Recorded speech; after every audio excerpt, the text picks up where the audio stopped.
You're listening to Heritage Radio Network. HRN is food radio supported by you. Learn more at heritageradionetwork.org. This episode is brought to you by Wisconsin Cheese. There's a reason when you think of Wisconsin, you think cheese. Cheese is a huge part of Wisconsin's history and future. In Wisconsin, the state of cheese, the tradition of cheese-making excellence began 180 years ago, before Wisconsin was recognized as a state. Immigrants traveled to settle in this lush green hills of Wisconsin, bringing their cheese-making traditions with them. These storied skills, combined with the freshest milk available, created a cheese-making culture that is uniquely Wisconsin. Wisconsin's 1,200 cheesemakers, many of whom are third and fourth generation, continue to pass on old world traditions while adopting modern innovations in cheese-making craftsmanship. Find your next favorite cheese at wisconsincheese.com. I'm Peter Reinhardt.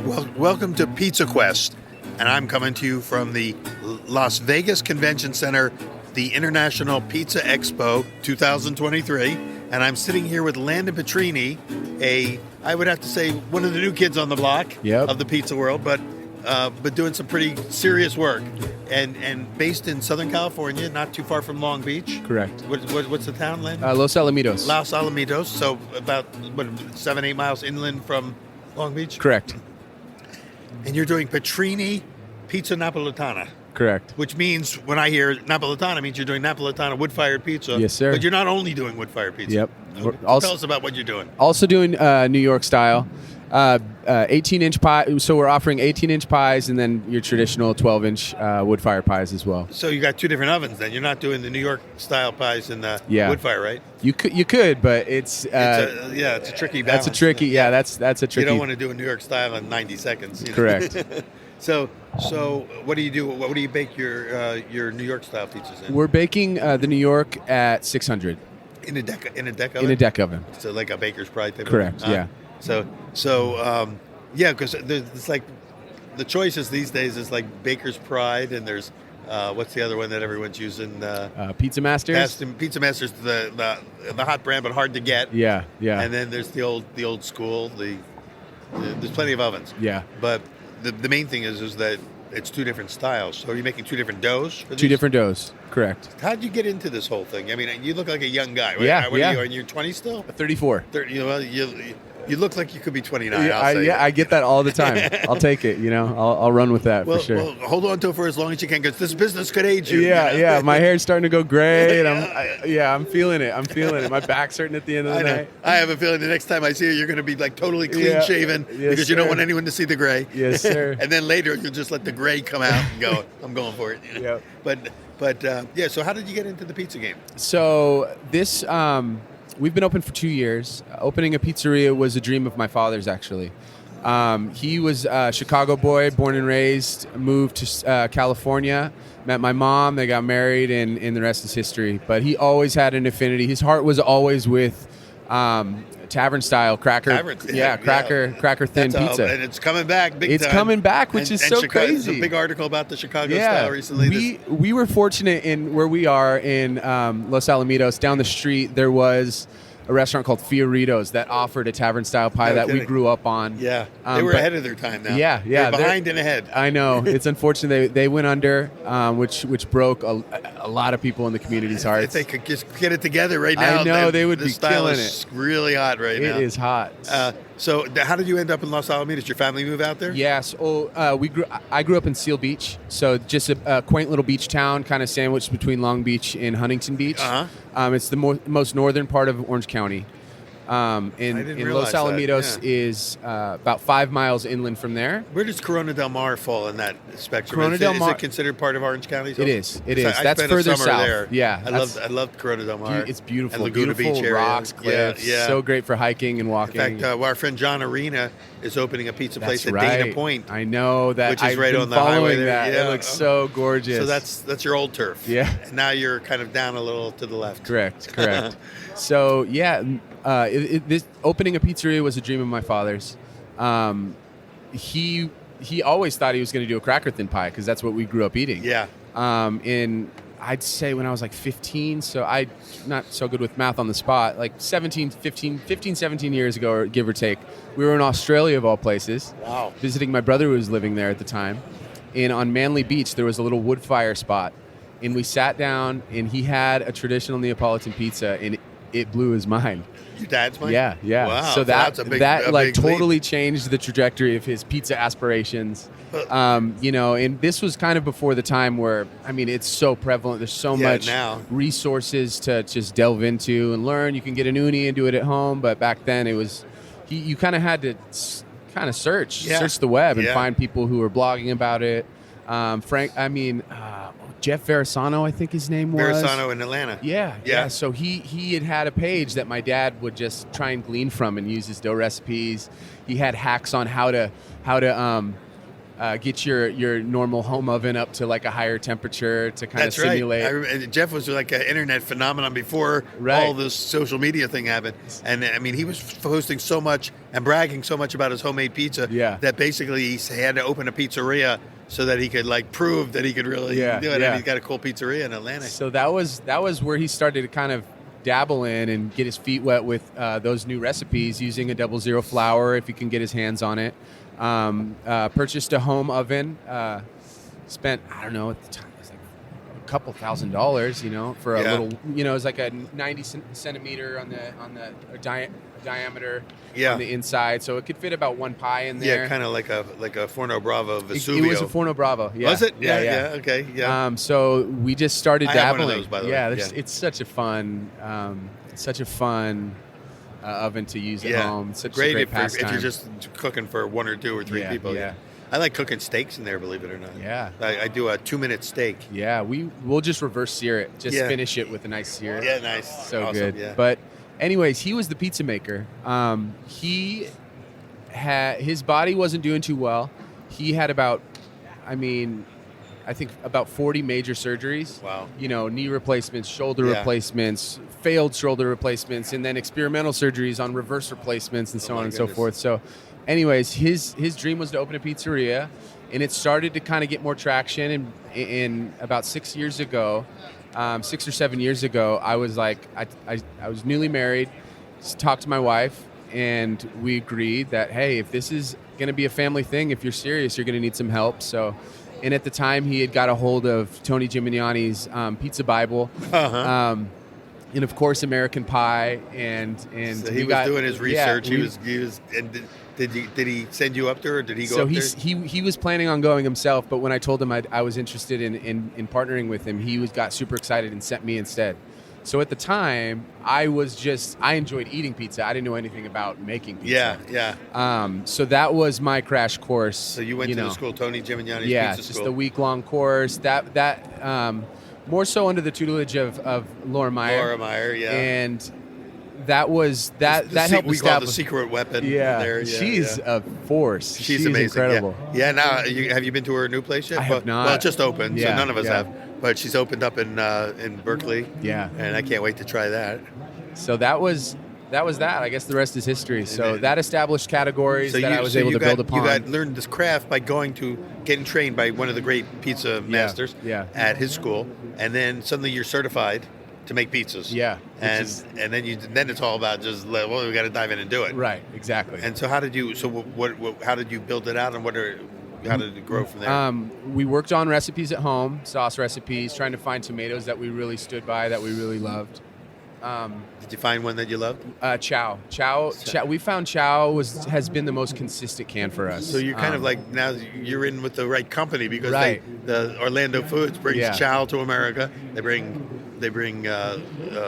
flour, Caputo flour, and now they got an olive oil that they're importing. So you basically, you're a poster boy for them, man. Exactly. So but it's not because I just blindly or am biased. It's like they offer a great product, and they're importing exceptional ingredients that we stand by. They work for you. They work for us. Yeah. And not only is it just one flour, they have a whole line of flours that I've had fun just experimenting playing with and trying to figure out.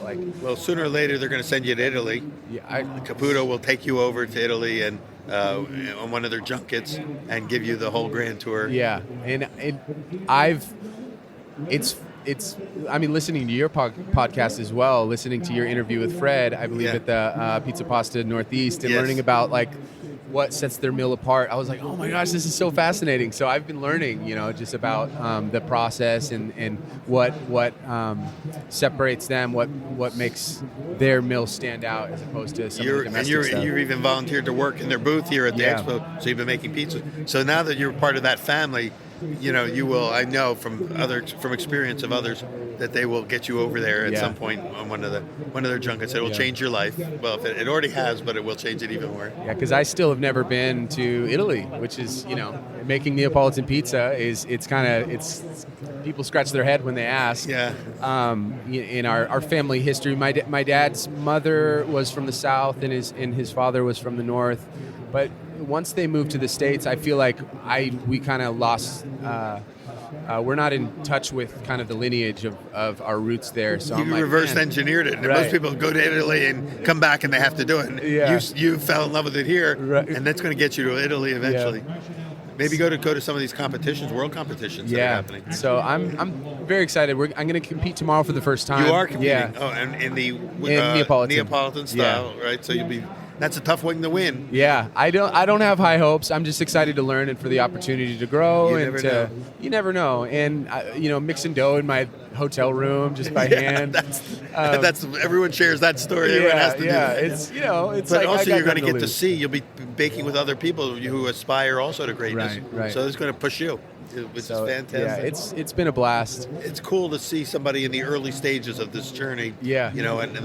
And hopefully we'll continue to be able to tap in, touch in from year to year to see, how far along you are. What adventures have you had? And right. What have you recently learned? It's a joy. How do people find your restaurant? And is it a brick and mortar? It is a brick and mortar restaurant. Yeah, correct. It is a brick and mortar in Los Alamitos. It's across the street from the Los Alamitos racetrack. Oh. There's a big Costco. We're right next door to a Starbucks. So if you just look for Starbucks in Los Alamitos off Winter Circle, we share. It's just our two establishments in the parking. We have a parking lot. So the only competition is the Costco pizza, which is right. a serious player. Right. And it's obviously we serve a certain style of pizza. So when people are going, "Hey, this is too expensive," I don't hesitate to be like, "There's a wonderful $1.99 slice across the street." If you remember, right? Of course. Post pandemic.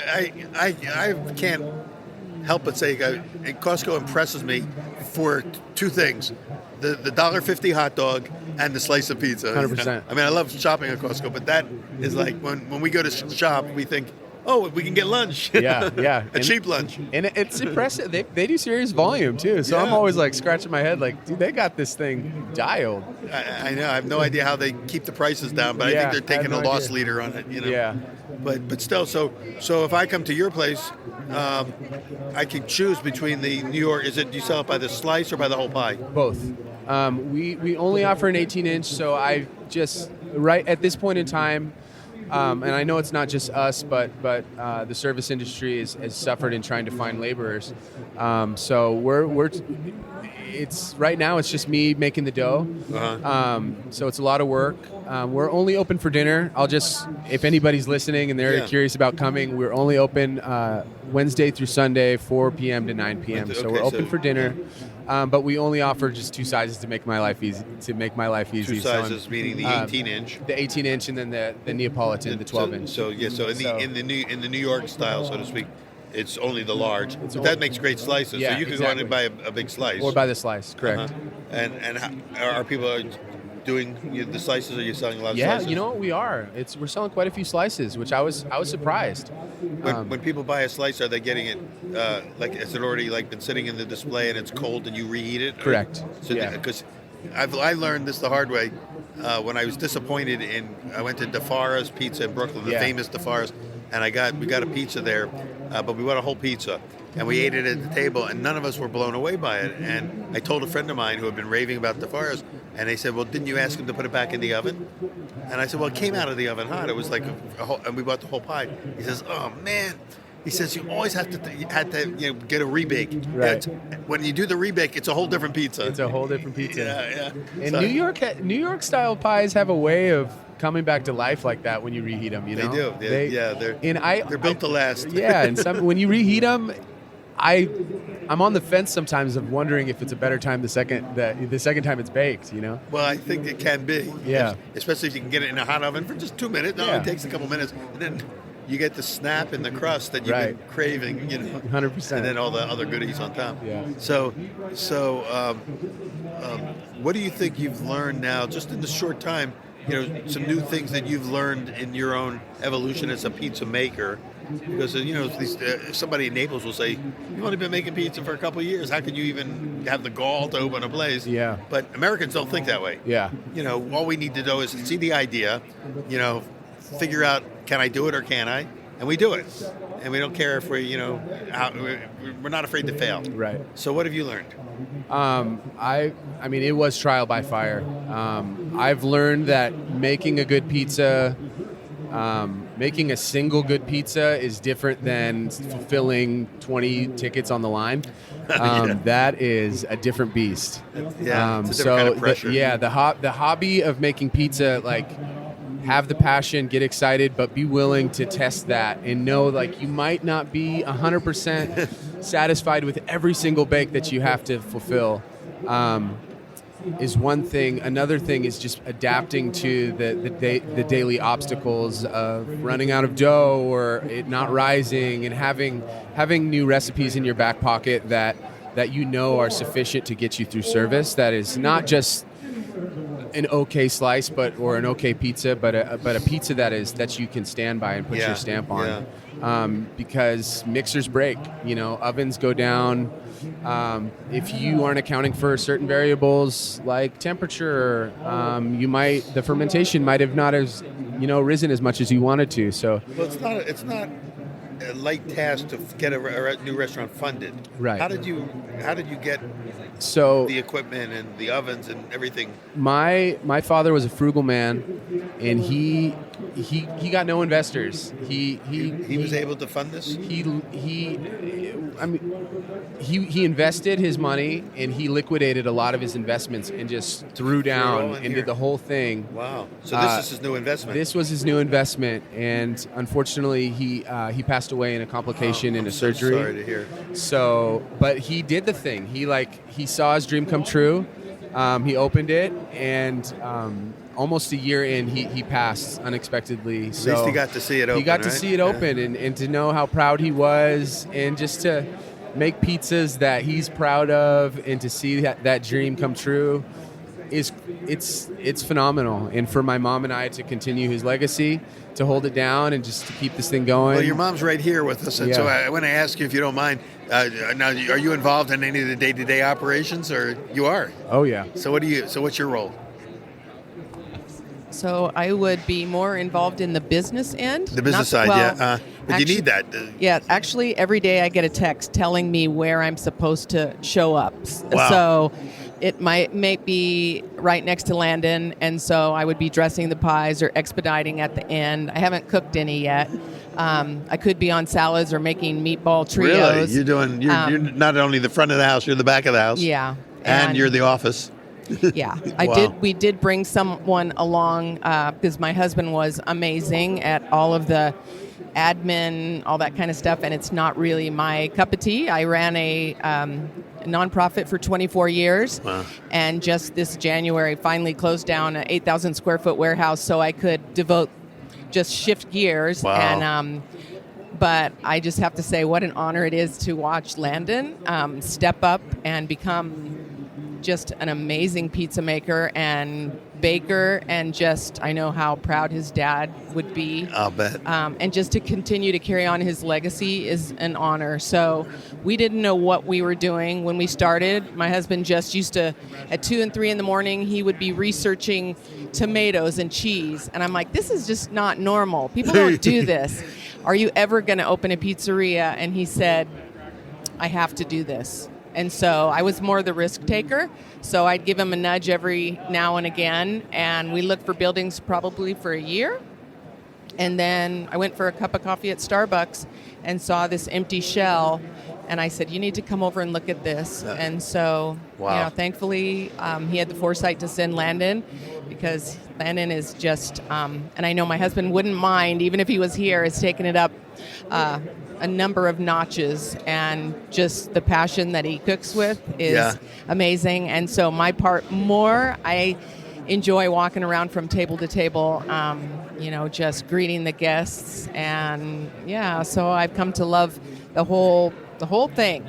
It's a true family business, Yes. and very, in a way, a kind of a modern version of what families went through in the 50s and 40s that started restaurants. The same idea, a father and a son, or a family, and they were all in it together, and there was no community around them of workers. It was like, it's on us. We got to make it happen, absolutely. and then we'll find people to help us out. Absolutely. And so you're doing it it's old school in a way, but the thing that's so critical that from what I'm hearing you say is that you're in it together. Yes. And you got, it's different when it's family. Yeah. Yeah.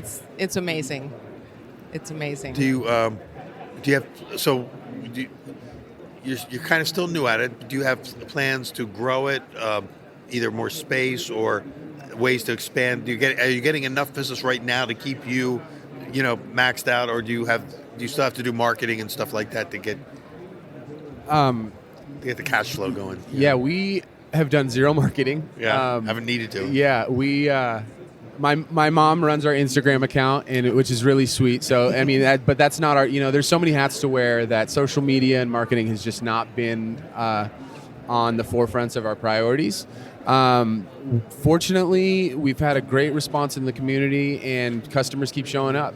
And every day, it's like we're getting regulars, and then also a lot of first-time customers. Word of mouth. And that's been our saving grace. That's the and best. People who are bringing in friends and family, and just we're about 5 miles probably from Disneyland, so you get a lot of international attraction. That close. Are you getting racetrack business too? Maybe. Yeah. I think actually, it's funny that you mentioned that. Now I can recall we had a couple of jockeys actually sitting. These little guys coming in and smashing a pizza. That's awesome. And then also a couple of guys who were sitting at the pizza bar who owned a horse who they were racing that night. So I'm just overhearing their conversation as I'm baking. We did have a couple really good write-ups in the paper, which was really helpful for us. There was a food critic from the Orange County Register who came in like 2 weeks after we'd opened, and we don't know who that he was. Pretty amazing. It was better not to know. Yeah, it wasn't like this crazy good praise of a review, but it wasn't negative by any means. But about a year later, he wrote a piece. It was he had just retired. It was his final piece for the paper. Wow. And it was the 20. He attempted to rate the 20 best pizzerias in Orange County, and he marked us as number 10. Wow. So for that alone, we didn't even know about it. It sounds like Mystic Pizza. Did you ever see the movie Mystic Pizza? Yeah. But customers came in showing us this paper, and we're like, that's cool. Okay, right on. But that actually, that alone, even it being like, who reads paper nowadays, but that alone actually started bringing in business, and since then, I feel like it's just been ramping up. Per your question, we are about maxing out in terms of what we can sustain. We haven't even started delivery yet. We've been on the fence about whether to use a third party or to do it through Toast. Toast offers it through their POS system, I think.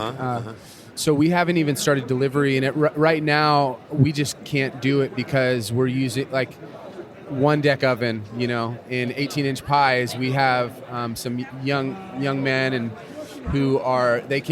we can max out about 4 pizzas at a time. So we would be compromising quality if we were to open up the floodgates of delivery. So until we do have the footprint to be able to get more ovens, and I'm trying to learn as much as I can about what's the best option for us. But I'm thinking we just need at least 4 more decks to even consider opening delivery service. Is the growth area in the New York style or the Neapolitan style? It's Both? They're both, yeah. So you could use another wood fire and add another deck. That one, we just need another person, because if I have, right now, we're using about 2 people, about me opening doughs, dressing doughs, baking doughs, and then I have a partner who's helping me open doughs and dress doughs and expedite. When we're busy, we'll get a third person in there. But if we had 4 people on that line, we could bang pizzas all night. Like, we're usually doing about a 3-hour span, 3 to 4 hour span, we'll push about 125 pizzas. So if we just had another body, we can bang out pizzas all. I think we could keep up with the flow. That's the hard part these days, is finding people that are trainable and reliable. But as you know, those don't travel as well. So in my opinion, I would love to see the growth be on the New York side. Yeah. I think it's an exceptional product. That'll make sense. Yeah. From a takeout standpoint. Correct. So we're super excited. We're learning every day. It sounds like it. It sounds like you go after it. You go after the research. What about coming to an expo? Are you getting any takeaways from being? Is this not your first expo? This is maybe my 6th expo. So you've been coming to expos. So you've been getting a lot of knowledge from being here. The go to any of the classes and workshops. Oh, of course. Stuff, No, these have been priceless for me and my dad. And I mean, we've sat in. I've listened to your tinkering with your dough sessions. The dough boot camps. I remember you were a panelist on that, and my dad, because you're a household name for us, so it's an honor for me to sit here and speak with you, Peter.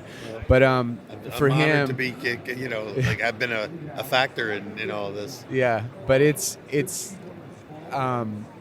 I remember sitting there with him. He's like, "That's Peter Reinhardt." Sitting at, I was like, "Oh, okay, I don't know who that is," but now I do. I've got several of your books on my shelf. So, but this has been great. A great resource for us to learn. Because there's a lot of categories. I mean, pizza's one thing, but running a business and sustaining that business, and in excelling and growing and trying to excel on the customer side of the experience is a different beast. And it's not only about making pizza, it's about running a whole business. Right. So there's a lot of wonderful opportunities and resources here to glean from and to learn and to take back and try and do our best to implement. Do you offer other food on the menu besides pizza? We're keeping it pretty simple. I'm just focusing on pizza. We have a couple salads and then a meatball sub, and then that's a meatball trio. That's menu items, So it's not only pizza, So that's been really fun. How do you get? What kind of bread do you use for your subs? I make it myself. No. Yeah. So I'm making the roll myself. You making them in the New York ovens? We actually. So my mom, she ran a nonprofit, and she rented out an old Fresh and Easy space, and they gave her this convection, this steam oven. It's like a German steam oven. They just gave it to her. So one of the decks is broken, but the other one still works. So you have that in the space? Yeah. So we've got that. Mm-hmm.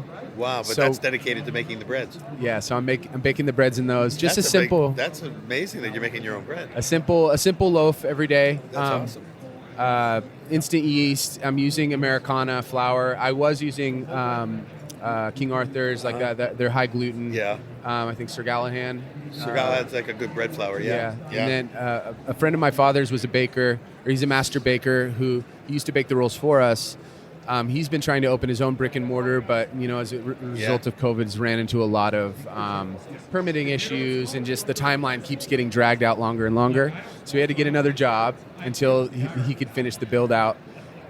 So after my dad passed, he's like, what? I'm just going to come in and help you bake the rolls. Just use your ingredients, use your oven, and won't charge you. So he was a big blessing to us. Nice. But eventually he had to get a job. He's like, I can't do it. So he showed me some techniques, and then it took a couple months for me to get a sufficient roll. But now I love it. It's very simple, but I'm proud of it. Well, once you get that all dialed in, and if you can find somebody to be your in-house baker, then you could add things like garlic knots and other bread-related side products. To extend the menu if you want to. Yeah. But you're only open for dinner, so you're selling meatball subs and salads. So people are coming in and not just for the pizza. Yeah. They're ordering subs. Yeah, it's an aggressive roll. Do you make the meatballs too? No, we don't. Okay. Yeah, we're getting those. I would love to do everything by scratch. Yeah. We're getting bulk sausage, and then also we're getting pre-made meatballs. So eventually, I would love to do everything scratch, but there's only one of me right now. A friend of mine, mother's, she's actually in her late 80s now. She developed the meatballs for Rich's Food, the frozen food company. Oh, wow. And they're the largest producer. I think what's Casa de Bertacchi is the brand of the meatballs. And I mean, they're selling millions of those meatballs, and they're good. That's incredible. I mean, you would eat them and you wouldn't say, oh, this is a frozen product. You would think it was a homemade product. We get that all the time. Yeah. We're using Fontanini's meatballs. They're 2-ounce meatballs, and I mean, we're marinating them in just the marinara that we make. Yeah. And obviously that does a great job, kind of taking the forefront, kind of stealing the show. So everybody's always coming in. It's so funny. We meet all these self-proclaimed meatball sub connoisseurs. Yeah. Oh, I eat meatball subs all the time. This is fantastic. So That's I good. mean, it's funny That's because it's not the main focus of our restaurant and our conviction, but the fact that people enjoy it and they think it's exceptional is just a plus for us. When they ask you, how do you make the meatballs? Right. I'm like, we never show how the sausage is made. We never. It's secret. That's in-house. Well, this is very exciting. I'm really thrilled for you. I know how hard you have to work to make this happen, and it's just really exciting to see you this early stage and continue to look forward to tracking the growth and seeing thank where you it so all much. leads. And thank you for being on Pizza Quest today. Oh, it's a pleasure. Thank all of you listeners. What's your mom's name? Blair. Blair, thank you for coming on. Unexpected, unannounced, our special guest star today. That's right. And by the way, I have to ask this because I was in the slow food movement for a long time. Are you any relation to Carlo Pietrini, the founder of the slow food movement? Not that I'm aware of. That would be a big reach because you're, Chicago Pietrini as opposed to, but and he's a Roma, Okay. But no, the founder of the slow food movement, which kind of took off about 20 some years ago, was founded by a man named Carlo Pietrini. Carlo Pietrini. I don't know if he's still I'm alive or researching not. tonight. Yeah. It's an interesting movement and made a big impact in the world. So, but anyway, Landon Pietrini. Thank you so much. Thank you so much for being part of it. Good luck. Continue. Good luck in the competition tomorrow. Thank you. I will check and find out how it goes after. I'm going to be on a plane when it happens, but I'll check back when the results are Sounds good. published. And Blair, thank you. Thank you for both of you diving in, going all in on something that takes an all in. You can't just do this part. You can't do it halfway. Yeah. No, this is very true. We're learning that. All right. Well, thank you, and thank all of you for tuning in today to Pizza Talk and hearing all about Pietrini's Pizza Napoletana and Los Alamitos. Yep. Los Correct. Alamitos, California. Not too far from Disneyland. That's right. Not too far from the racetrack. Not too far from Long Beach. That's that right. area, that corridor is going to fill in big time over the next few years. Yeah, very quick. Yeah. We're seeing it. So. All right. Well, It's we'll an see honor, all of Peter. you at Thank the you so next much. episode of Pizza Quest. Thanks, Landon, for being part of it today. Thank you for joining us for this week's episode of Pizza Quest. A number of the conversations you will hear this season were recorded over a 2-day period during the 2023 International Pizza Expo held in Las Vegas, Nevada. These recordings would not have been possible without the help of many people and our generous underwriters, but I'd like to take a moment now to especially thank some of the unsung heroes. My Pizza Quest partners, Jeff Michael and Brad English, our HRN recording producer, Liam Werner, as well as HRN's Matt Patterson and Joanna Garnett-Reipold, and also Alexander Mortati of Orlando Foods, who organized and coordinated the schedules of many of our guests to get them to our recording table throughout the expo. Thank you to all of you. Pizza Quest is powered by Simplecast. Thanks for listening to Heritage Radio Network, food radio supported by you. Keep in touch at heritageradionetwork.org/subscribe.